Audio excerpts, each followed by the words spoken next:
এই গরুগুলো 3 দিন খাওয়া দিতে পারছি না। এই মুহূর্তে গরুগুলোও মরবে এবং আমরা মরবো, আমাদের পরিবার মরবে। দড়ি নিয়ে ঘুরছেন কেন? গলায় দড়ি দেওয়া ছাড়া আমাদের বিকল্প কোনো রাস্তা নেই। কুরবানি না করতে বলে মুসলমানরা জব্দ হয়ে যাবে, আপনার কি মনে হয়? জব্দ আমরাই হচ্ছি। আমাদের মরা ছাড়া কোনো উপায় নেই, শুধু আমি মরবো না, আমার সঙ্গে আমার পরিবার মরবে। গরু নিয়ে আমাদেরকে রাস্তায় গিয়ে আন্দোলন করতে হবে। আমরা ভোট দিয়ে এনেছি সরকারকে। 1.5 লাখ টাকা দেনা আছে এই গরুর উপরে, কিন্তু আমরা কি করব?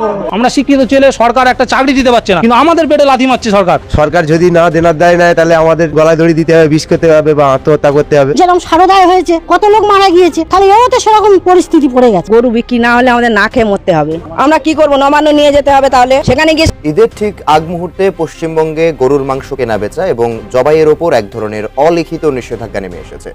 তবে এই সিদ্ধান্ত পাল্টা আঘাত এনেছে হিন্দু খামারিদের ঘরে, যা নিয়ে বিপাকে পড়েছেন সদ্য ক্ষমতার মসনদে বসা বিজেপি নেতা শুভেন্দু অধিকারী। অনুমতি ছাড়া রাজ্যে কোনো গরু বা মহিষ জবাই করা যাবে না, এক বিবৃতিতে এমনটাই জানিয়েছে পশ্চিমবঙ্গের শুভেন্দু সরকার।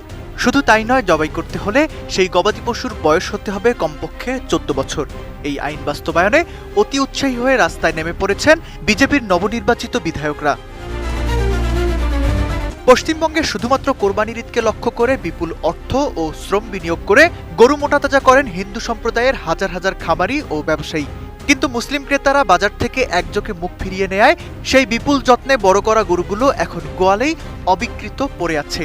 চরম লোকসান আর ঋণে জর্জরিত হওয়ার আশঙ্কায় হাহাকার শুরু হয়েছে এই হিন্দু ব্যবসায়ীদের ঘরে। তা 30-35 বছর এই ব্যবসা করছি আমরা, কিন্তু কি সমস্যা হচ্ছে? সমস্যা হচ্ছে গরু বিক্রি হচ্ছে না। কেন গরু বিক্রি হচ্ছে না? বর্তমান সরকার যে নিয়ম বিধি বেঁধে দিয়েছে, সেই নিয়মে বলছে যে তোমার 14 বছর না হলে গরু বিক্রি হবে না। কিন্তু এইটা যদি আগে থেকে হতো, আমরা সেই জায়গায় একটা পদক্ষেপ নিতে হয় করতাম না।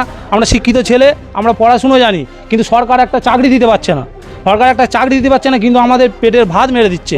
গরু আছে আপনার কাছে? আমাদের এখানে যত কম 15-20 লাখ টাকার গরু আছে, কিন্তু সেই জায়গায় দাঁড়িয়ে আমরা সব তো নিজস্ব টাকা নয়, কিছু টাকা আছে যে আমাদের ব্যাংক লোন আছে, আদার্স মানে ভুসির দোকান বাকি আছে, যেখানে ডাক্তারি ওষুধ নেওয়া হয় সেখানে কিছু ধার দেনা আছে, কিন্তু ওরা তো আমাদেরকে ছাড়বে না। আর এই পরিস্থিতিতে আমরা এখন কি করব? আমাদের পরিবার আছে, আমাদের বাচ্চা কাচ্চা আছে, পরিবার আছে, বৃদ্ধ বাবা মা আছে, তাদের ওষুধ পাল্লা তাদের কি করে চলবে? আমরা শিক্ষিত ছেলে, সরকার একটা চাকরি দিতে পারছে না, কিন্তু আমাদের পেটে লাথি মারছে সরকার। কিন্তু এটা যদি হয়, পদক্ষেপ যদি নিতে হয়, তাহলে 6 মাস আগে কেন নিল না? 6 মাস আগে যদি তারা পদক্ষেপ নিত, আমরা এই ব্যবসা করতাম না।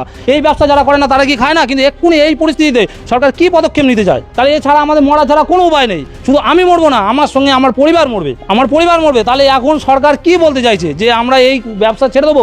গরু যদি আমরা ছেড়ে দিই, সেটাও তো একটা লোকের ক্ষতি করবে, সে তো আমার দায়ী করবে। আর যদি আমি একটা গরু ছেড়ে দিই, আমার টাকা চলে যাবে, আমার জীবন চলে যাবে, কিন্তু ওই গরুটা গিয়ে যদি 10টা লোকের ক্ষতি করে, তার দায় কে নেবে? তার দায় কে নেবে? তাহলে সরকার বুঝুক যে হ্যাঁ, যে আমাদের এই দায় সরকার নিক। তাহলে সরকার বলুক যে গরু আমরা কিনে নেবো, মুসলিমদের হাতে বিক্রি করবো না, কুরবানি হবে না। তাহলে এই গরুর টাকা বা গরুর যা মূল্য, ন্যায্য মূল্য, তাহলে সরকার নিয়ে নিক। যেরকম ধান কিনছে, সরকার ধান কিনে নিচ্ছে, কোনো আপত্তি আছে?